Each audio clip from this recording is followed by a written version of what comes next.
ओम शांति 9/5/2025 प्रातः मुरली। ओम शांति बाप दादा मधुबन। ओम शांति मीठे बाप दादा, मीठे बच्चे। हाँ जी मीठे बाबा, तुम्हें नशा रहना चाहिए कि जिस शिव की सभी पूजा करते हैं वह अभी हमारा बाप बना है, हम उनके सम्मुख बैठे हैं। प्रश्न है, मनुष्य भगवान से क्षमा क्यों मांगते हैं? क्या उन्हें क्षमा मिलती है? उत्तर, मनुष्य समझते हैं हमने जो पाप कर्म किए हैं उसकी सजा भगवान धर्मराज से दिलाएंगे, इसलिए क्षमा मांगते हैं। लेकिन उन्हें अपना कर्मों की सजा कर्म भोग के रूप में भोगनी ही पड़ती है। भगवान उन्हें कोई दवाई नहीं देता है।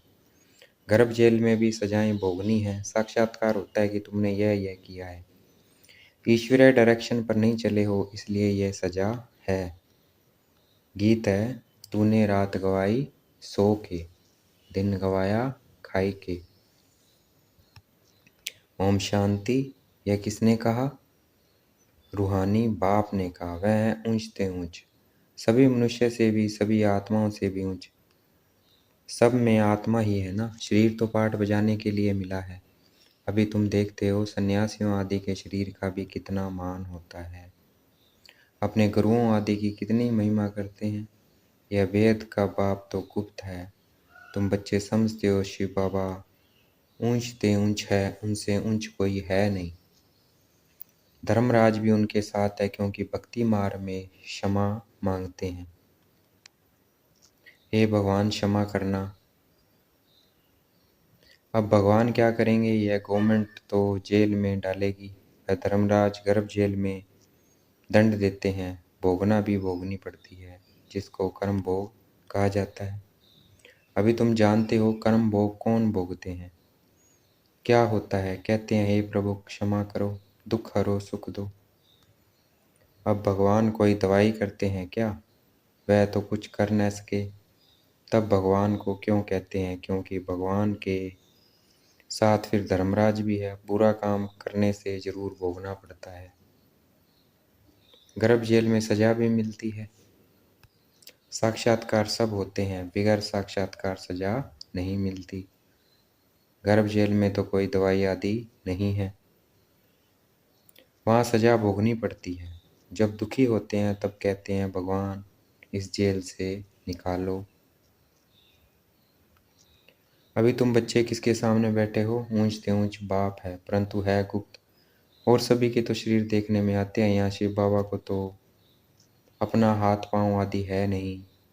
फूल आदि भी कौन लेंगे? इनके हाथ से ही लेना होगा अगर चाहे तो, परंतु कोई से भी लेते नहीं। जैसे वह शंकराचार्य कहते हैं हमको कोई छुए नहीं, तो बाप कहते हैं हम पतितों का कुछ भी कैसे लेंगे, हमको फूल आदि की दरकार नहीं। भक्ति मार्ग में सोमनाथ आदि के मंदिर बनते हैं, फूल चढ़ाते हैं, परंतु मुझे तो शरीर है नहीं, आत्मा को कोई छुएगा कैसे?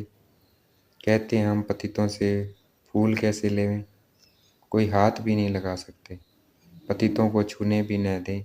आज बाबा कहते हैं कल फिर जाकर नरकवासी बनते हैं, ऐसे के तो देखें भी नहीं। बाप कहते हैं मैं तो ऊंचते ऊंच हूँ। इन सब सन्यासियों आदि का भी ड्रामा अनुसार उद्धार करना है। मुझे कोई जानता ही नहीं है। शिव की पूजा करते हैं, परंतु उनको जानते थोड़ी हैं कि यह गीता का भगवान है और यहाँ आकर ज्ञान देते हैं। गीता में श्री कृष्ण का नाम डाल दिया है। श्री कृष्ण ने ज्ञान दिया, बाकी शिव क्या करते होंगे? तो मनुष्य समझते हैं वह आते ही नहीं है। अरे पतित पावन श्री कृष्ण को थोड़ी कहेंगे, पतित पावन तो मुझे कहते हैं ना। तुम्हारे में भी कोई थोड़े हैं जो इतना रिगार्ड रख सकते हैं। रहते कितना साधारण है, समझाते भी हैं। मैं इन साधुओं आदि सब का बाप हूँ, जो भी शंकराचार्य आदि है, इन सब की आत्माओं का मैं बाप हूँ। शरीरों के बाप जो हैं वह तो है ही, मैं हूँ सभी आत्माओं का बाप। मेरी सब पूजा करते हैं। अभी वह यहाँ सम्मुख बैठे हैं, परंतु सभी समझते थोड़ी हैं कि हम किसके सामने बैठे हैं। आत्मा ही जन्म जन्मांतर से देह अभिमान पर हिरी हुई है, इसलिए बाप को याद नहीं कर सकते हैं, देह को ही देखते हैं। देही अभिमानी हो तो उस बाप को याद करें और बाप की श्रीमत पर चलें। बाप कहते हैं, मुझे जानने के लिए सब पुरुषार्थ है, अंत में पूरे देही अभिमानी बनने वाले ही पास होंगे, बाकी सब में जरा जरा देह अभिमान रहेगा। बाप तो है गुप्त, उनको कुछ भी दे नहीं सकते। बच्चियां शिव के मंदिर में भी जाकर समझा सकती है। कुमारियों ने ही शिव बाबा का परिचय दिया है तो कुमार कुमारियां दोनों जरूर। कुमारों ने भी परिचय दिया होगा। माताओं को खास उठाते हैं क्योंकि उन्होंने पुरुषों से जास्ती सर्विस की है, तो बच्चों को सर्विस का शौक होना चाहिए।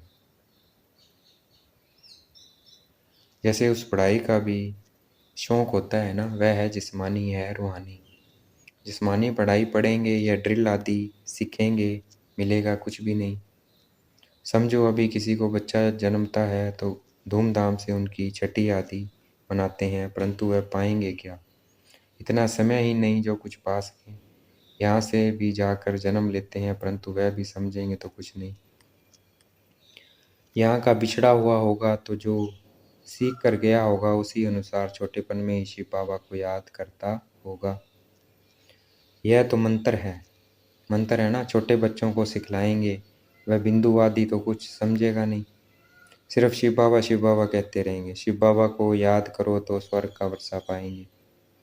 ऐसे उनको समझाएंगे तो वह भी स्वर्ग में आ जाएंगे, परंतु उच्च पद नहीं पा सकेंगे। ऐसे बहुत बच्चे आते हैं, शिव बाबा कहते रहते हैं, फिर अंतमति सो गति हो जाएगी। यह राजधानी स्थापन हो रही है। अब मनुष्य शिव की पूजा करते हैं परंतु जानते थोड़ी हैं। जैसे छोटा बच्चा शिव शिव कहते हैं, समझते नहीं। यहाँ भी पूजा करते हैं परंतु पहचान कुछ भी है नहीं, तो उनको बतलाना चाहिए, तुम जिसकी पूजा करते हो वही ज्ञान का सागर गीता का भगवान है, वह हमको पढ़ा रहे हैं। इस दुनिया में और कोई मनुष्य नहीं जो कह सके कि शिव बाबा हमको राजयोग पढ़ा रहे हैं। यह सिर्फ तुम जानते हो, सो भी भूल जाते हो। भगवान वाच मैं तुमको राजयोग सिखाता हूँ। किसने कहा? भगवान वाच, काम महाशत्रु है, इस पर जीत पहनो। पुरानी दुनिया का संन्यास करो। वह है शंकराचार्य, यह है शिवाचार्य। वह हमको सिखलाते हैं। श्री कृष्ण आचार्य नहीं कह सकते, वह तो छोटा बच्चा है। सतयुग में ज्ञान की दरकार नहीं रहती है। जहाँ जहाँ शिव के मंदिर है वहाँ तुम बच्चे बहुत अच्छी सेवा कर सकते हो। शिव के मंदिरों में जाओ। माताओं का जाना अच्छा है, कन्याएं जाएं तो उससे अच्छा है। अभी तो हमको बाबा से राज भाग्य लेना है। बाप हमको पढ़ाते हैं, फिर हम महाराजा महारानी बनेंगे। ऊंच ते ऊंच बाप ही है, ऐसी शिक्षा कोई मनुष्य दे न सके। यह है ही कलयुग। सतयुग में था इनका राज्य। यह राजा रानी कैसे बने, किसने राजयोग सिखलाया? जो सतयुग के मालिक बने। जिसकी तुम पूजा करते हो वह हमको पढ़ाकर सतयुग का मालिक बनाते हैं। ब्रह्मा द्वारा स्थापना, विष्णु द्वारा पालना। पतित प्रवृत्ति मार्ग वाले ही पावन प्रवृत्ति मार्ग में जाते हैं। कहते भी हैं, बाबा हम पतितों को पावन बनाओ, पावन बनाकर ये देवता बनाओ। वह है प्रवृत्ति मार्ग। निवृत्ति मार्ग वालों का गुरु बनना ही नहीं है। जो पवित्र बनते हैं उनके गुरु बन सकते हैं। ऐसे बहुत कैंपेनियन भी होते हैं, विकार के लिए शादी नहीं करते हैं। तो तुम बच्चे ऐसी ऐसी सर्विस कर सकते हो, अंदर में शौक होना चाहिए। हम बाबा के सपूत बच्चे बन क्यों न जाकर सर्विस करेंगे? पुरानी दुनिया का विनाश सामने खड़ा है। अब शिव बाबा कहते हैं, श्री कृष्ण तो हो न सके, वह तो एक ही बार सतयुग में होगा, दूसरे जन्म में वही फीचर्स वही नाम थोड़ी होगा। 84 जन्म में 84 फीचर्स। श्री कृष्ण यह ज्ञान किसी को सिखला न सके, वह श्री कृष्ण कैसे यहाँ आएंगे? अभी तुम इन बातों को समझते हो। आधा कल्प अच्छे जन्म होते हैं, फिर रावण राज्य शुरू होता है। मनुष्य हूबहू जैसे जानवर मिसल बन जाते हैं, एक दो में लड़ते झगड़ते रहते हैं। तो रावण का जन्म हुआ ना।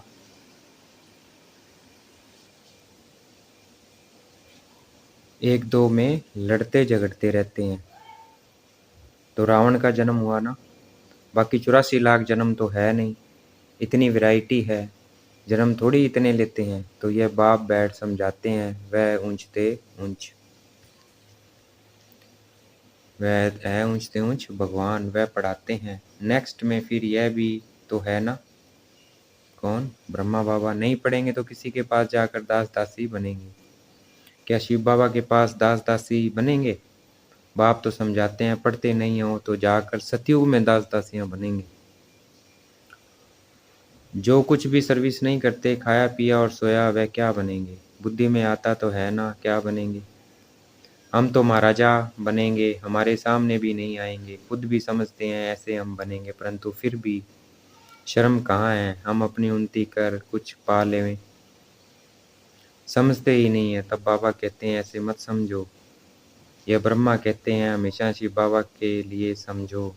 शिव बाबा का तो रिगार्ड रखना है ना, उनके साथ फिर धर्मराज भी है, नहीं तो धर्मराज के डंडे भी बहुत खाएंगे। कुमारियों को तो बहुत होशियार होना चाहिए। ऐसे थोड़ी यहाँ सुना बाहर गए तो खल्लास, भक्ति मार्ग की कितनी सामग्री है। अब बाप कहते हैं विष छोड़ो, स्वर्गवासी बनो, ऐसे ऐसे स्लोगन बनाओ, बहादुर शेरनियाँ बनो, भेद का बाप मिला है फिर क्या परवाह। गवर्नमेंट धर्म को ही नहीं मानती है तो वह फिर मनुष्य से देवता बनने कैसे आएंगे। वह कहते हैं हम कोई भी धर्म को नहीं मानते, सबको हम एक समझते हैं, फिर लड़ते झगड़ते क्यों हैं। झूठ तो झूठ सच की रति भी नहीं है।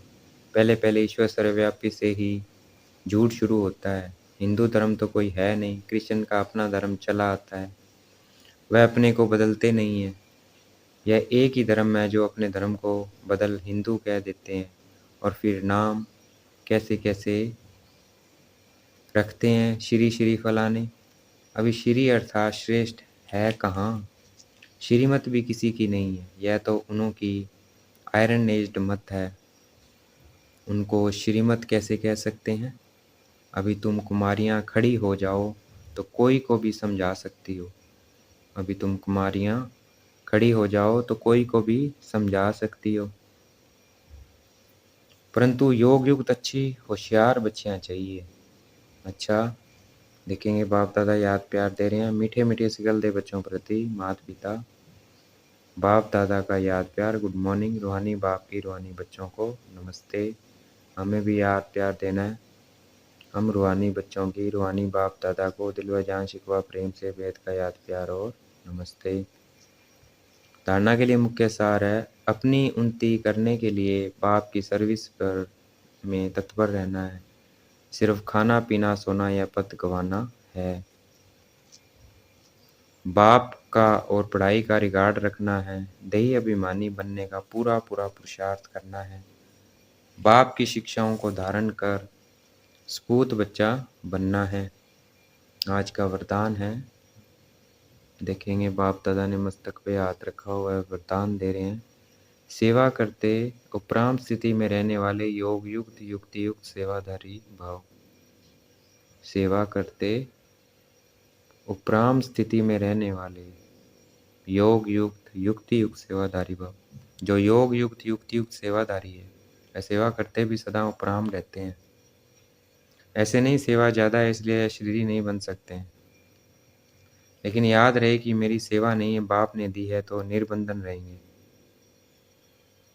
ट्रस्टी हूँ, बंधन मुक्त हूँ, ऐसी प्रैक्टिस करो। अति के समय अंत की स्टेज कर्मातीत अवस्था का अभ्यास करो। जैसे बीच बीच में संकल्पों की ट्रैफिक को कंट्रोल करते हो, ऐसे अति के समय अंत की स्टेज का अनुभव करो, तब अंत के समय पास विद ऑनर बन सकेंगे। तो हमें अंत की स्टेज का अनुभव करना है। अभी देखना है सब कुछ विनाश हो गया है, मैं आत्मा रह गई हूँ, बस सभी आत्माएं हैं, सब आत्माएं रह गई है, शरीर सबके विनाश हो गए हैं। तो ऐसे हमें प्रैक्टिस करना है, अंत समय में पास विद ऑनर बनेंगे। स्लोगन, शुभ भावना कारण को निवारण में परिवर्तन कर देती है, शुभ भावना कारण को निवारण में परिवर्तन कर देती है। अव्यक्त इशारे है, रूहानी रॉयल्टी और प्योरिटी की पर्सनैलिटी धारण करो। पवित्रता ब्राह्मण जीवन के विशेष जन्म की विशेषता है। पवित्र संकल्प ब्राह्मणों की बुद्धि का भोजन है, पवित्र दृष्टि ब्राह्मणों के आंखों की रोशनी है, पवित्र कर्म ब्राह्मण जीवन का विशेष धंधा है, पवित्र संबंध और संपर्क ब्राह्मण जीवन की मर्यादा है। ऐसी महान चीज को अपनाने में मेहनत नहीं करो, हठ से नहीं अपनाओ। यह पवित्रता तो आपके जीवन का वरदान है। तो पवित्रता लेके आनी है, मनसा में भी, वाचा में भी, कर्मणा में भी, अच्छा, और दृष्टि में भी। अच्छा, ओम शांति। शुक्रिया मीठे बाबा, शुक्रिया।